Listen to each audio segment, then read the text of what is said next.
Hello friends, first of all welcome to my channel BSc nursing queries.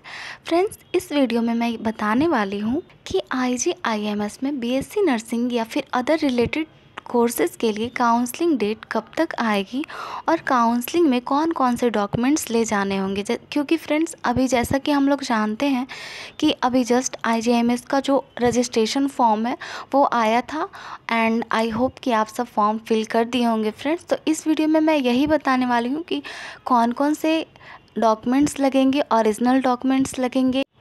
तो friends, जैसे कि अभी आपने फॉर्म फिल किया तो इसके बाद आपका जो भी रैंक आया है, मार्क्स आया है, उसके बेसिस पे आपका एक मेरिट लिस्ट तैयार किया जाएगा फ्रेंड्स। ठीक है, उसके अकॉर्डिंगली ही आपका काउंसलिंग डेट आएगा। ठीक है, तो मेरिट लिस्ट बनने के बाद काउंसलिंग डेट आएगा और काउंसलिंग डेट में आपका जो भी काउंसलिंग होगा वो मेरिट रैंक के बेसिस पे होगा। जैसे कि 2 to 3 डेज़ अगर काउंसलिंग रहता है तो आपका अगर मेरिट लिस्ट 1 to 50 रैंक के अंदर आता है तो आपका फर्स्ट डे होगा, इस तरह से। ठीक है, तो and generally application form fill होने के बाद 1 मंथ के अंडर में आपका काउंसलिंग डेट आ जाता है। तो अप्रॉक्स 1 मंथ में आपका काउंसलिंग डेट आ जाएगा फ्रेंड्स। जब भी काउंसलिंग डेट आएगा फ्रेंड्स, मैं आपको अपडेट करती रहूँगी। तो फ्रेंड्स, एक बात मैं और बता दूं कि काउंसलिंग के टाइम ओरिजिनल डॉक्यूमेंट ले जाने के साथ साथ आपको एक डीडी भी बनवाना होगा 10,000 का। ठीक है, वो उसके बारे में ज़्यादा डिटेल में हम आगे देखेंगे कि उसका एड्रेस क्या होगा। और सबसे पहले आपका एप्लीकेशन फॉर्म अप्लाई होने के बाद आपका मेरिट लिस्ट बनेगा, उसके बाद काउंसलिंग डेट आएगा, उसके बाद आपको कोर्स के लिए सिलेक्शन करना होगा। ठीक है, काउंसलिंग में। उसके बाद जब आपको कोर्स मिल जाएगा उसके बाद जो भी सिलेक्टेड स्टूडेंट्स होंगे उनका जो भी नेम है वो वेबसाइट पे अपडेट कर दिया जाएगा। उसके बाद आप ज्वाइन कर सकते हैं फ्रेंड्स।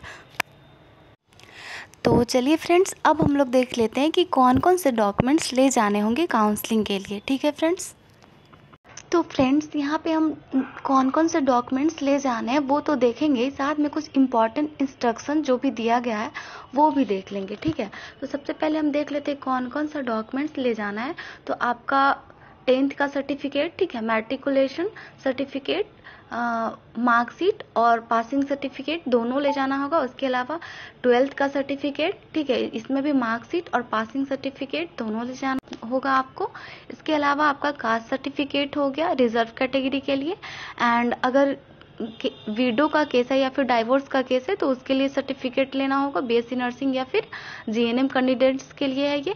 इसके अलावा आपको माइग्रेशन सर्टिफिकेट लेना होगा, कॉलेज लिविंग सर्टिफिकेट लेना होगा, एफिडेविट, ये सारा जो भी है आपको ओरिजिनल सर्टिफिकेट लेने होंगे। ठीक है, इसके अलावा देख लेते हैं इम्पॉर्टेंट इंस्ट्रक्शंस क्या है फ्रेंड्स, कि अगर सेकंड काउंसलिंग हो गया उसके बाद भी अगर सीट वैकेंट है, कोई भी स्टूडेंट नहीं है, तो जिसका मिनिमम कट ऑफ मार्क्स है उनको फिर से काउंसलिंग के लिए बुलाया जा सकता है। ठीक है, इसके अलावा जो भी है कि कैंडिडेट सिलेक्टेड कर लिए जाएंगे उनका जो नेम है वो नोटिस बोर्ड पे जो इसका वेबसाइट का जो लिंक है वहाँ पे पब्लिश कर दिया जाएगा। ठीक है, इसके अलावा जो भी इम्पोर्टेंट इंस्ट्रक्शंस और है कि जो भी ओरिजिनल सर्टिफिकेट है आपका, मार्कशीट हो गया, मैट्रिक का, इंटरमीडिएट का, लिविंग सर्टिफिकेट हो गया, एडमिट कार्ड हो गया, जो भी इंट्रेंस टेस्ट है उसका, ये सारा जो है आपका सबमिट कर लिया जाएगा at the time of counselling. Counselling के समय आपका कौन कौन सा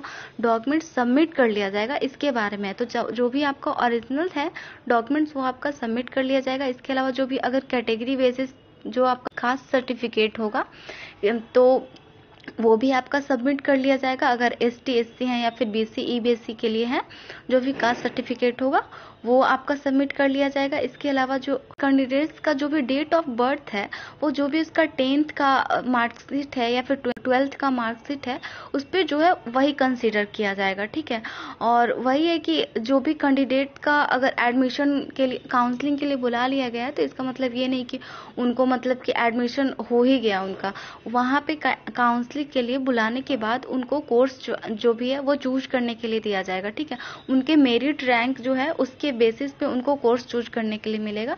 उसके बाद ही जो भी कोर्स है वो कैंडिडेट को अलॉट किया जाएगा। ठीक है, इसके अलावा जो भी है कि आपको एक डीडी भी बनाना होगा फ्रेंड्स। ठीक है, वो 10,000 का। यहाँ पे देखिए, candidate have to submit a demand draft of 10,000 only in favor of director IGIMS Patna for allotment of seat, without DD seat will not be allowed। ठीक है, तो काउंसलिंग के लिए आने के लिए सबसे पहले तो आपको डीडी बनवाना है 10,000 का। ठीक है, किसके फेवर में? डायरेक्टर IGIMS पटना, ये होगा आपका एड्रेस। ठीक है, और इस एड्रेस पे आपको डीडी बनाना है। इसके अलावा जो भी आपका ये सर्टिफिकेट है, सबका ओरिजिनल सर्टिफिकेट ले लेना है। ठीक है, और ये सारा जो है फोटो कॉपी लेना है ये सब सर्टिफिकेट का।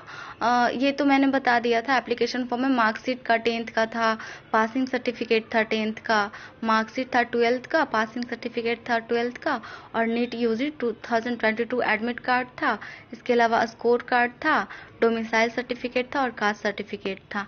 ठीक है, अभी जो था सारा ओरिजिनल डॉक्यूमेंट्स कौन कौन से लगेंगे उनका मैंने नाम बता दिया। इसके अलावा जो भी इम्पोर्टेंट इंस्ट्रक्शन था वो बता दी। तो ठीक है फ्रेंड्स, इतना ही डॉक्यूमेंट्स लगेगा काउंसलिंग के टाइम। तो अभी से आप ये सारा प्रिपेयर रखें ताकि जब भी काउंसलिंग का डेट आए तो उसके लिए आप सारा कुछ आपका प्रिपेयर हो, कुछ छूटे ना, और अच्छे से आपका काउंसलिंग हो। तो all the best friend for your counselling, and I hope आप जो भी कोर्स चाहते हैं वो आपको मिल जाए। And all the best.